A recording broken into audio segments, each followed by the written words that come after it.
I want to get back firstly to our national self-harm when it comes to electricity supplies and prices, of course. I said from the start, of course, that Labor could never deliver on their promise to bring power bills down by $275. We said that when they promised it during the election campaign, and it's all coming to fruition now. The chickens are coming home to roost. And that's where I started with Nationals MP and former Resources Minister Keith Pitt. Well, prices keep going up, along with taxpayer-funded subsidies. Today's announcement of some 20% plus, that's just the tip of the iceberg. It's been going up for more than a year.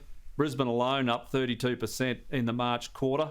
And somehow we're going to see magically 28,000 kilometres of transmission, millions of hectares of solar panels and thousands of wind turbines all built before 2030. It's just not happening.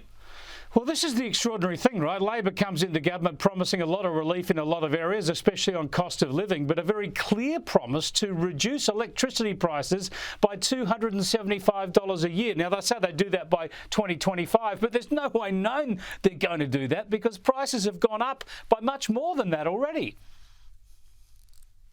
Well, if it goes up by $1,500 and then down by $275 by that time period, I don't think anyone's in front. Chris Bowen, he lives in some sort of dreamland.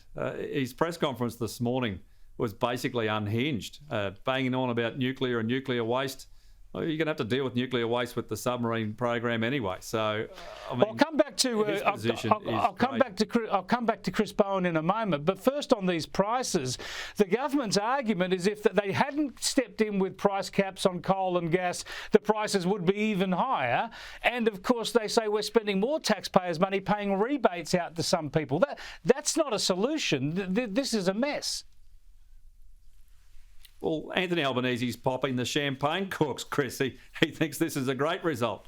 20% increase across the board. Massive explosion of intermittent wind and solar, which, guess what, doesn't work when it's dark, doesn't work when it's raining, doesn't work when it's cloudy, doesn't work when there's a monsoon, doesn't work when there's a cyclone. Has to be backed up 100%. None of those things exist yet. And yet somehow he expects the Australian people to believe that he's done them a favour.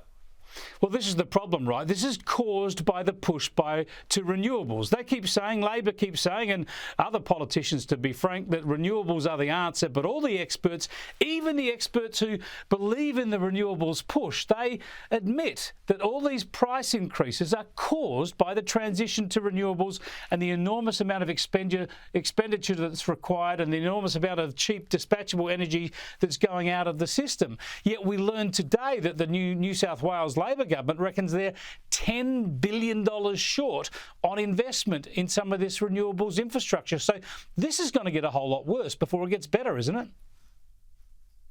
Well, every single dollar of that has to be paid for. It's got to be paid for by electricity consumers. I saw some of those quotes today. Are they going to put it on the credit card of the power company? Well, guess how that'll get paid for?